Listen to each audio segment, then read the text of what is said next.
Invisible zip നമ്മൾ എങ്ങനെയാണ് single മെഷീനിൽ ചെയ്തെടുക്കാമെന്നാണ് കാണിക്കാൻ പോകുന്നത്. ഇതിൻ്റെ ഒരു ഫോട്ടോ കിട്ടും കേട്ടോ നമുക്ക്.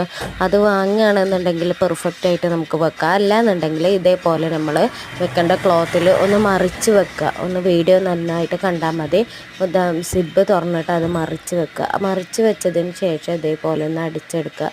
അതേപോലെ അടുത്ത പീസിലും മറിച്ച് വെച്ചിട്ട് തന്നെയാണ് നമ്മൾ സ്റ്റിച്ച് ചെയ്തെടുക്കുന്നത്. എന്നിട്ട് അതിൻ്റെ മുകളിൽ നമ്മൾ ലൈനിങ് വെച്ചിട്ട് അടിക്കണം. അപ്പോൾ അത് സാറ്റിനും നെറ്റും പാടെ വെച്ചിട്ടുള്ളതായിരുന്നു ആദ്യത്തെ ക്ലോത്ത്. ഇത് നമ്മൾ ലൈനിങ്ങാണ് വെച്ച് കൊടുത്തിട്ടുള്ളത്. എന്നിട്ട് അതുപോലെ ഇങ്ങനെ അടിച്ചെടുക്കുക. എന്നിട്ട് നമ്മൾ മറിച്ചെടുക്കുക കേട്ടോ. മറിച്ചിട്ട് നമ്മൾ ഈ ഒരു ഭാഗം ഉണ്ടല്ലോ, അത് നന്നായിട്ട് ആ സിബിലേക്ക് കയറ്റി വെച്ചതിന് ശേഷം ഒന്ന് പതിച്ച് അടിച്ച് കൊടുക്കുകയാണ് ചെയ്യുന്നത്. വീഡിയോ ഒന്ന് കണ്ടാൽ മതി. നമുക്ക് പറയുമ്പോൾ ചിലപ്പോൾ അത്ര പെർഫെക്റ്റായിട്ട് അറിഞ്ഞോളണമെന്നില്ല. ഇതേപോലെ പതിച്ചടിച്ച് കൊടുക്കുക. ഇതപ്പോൾ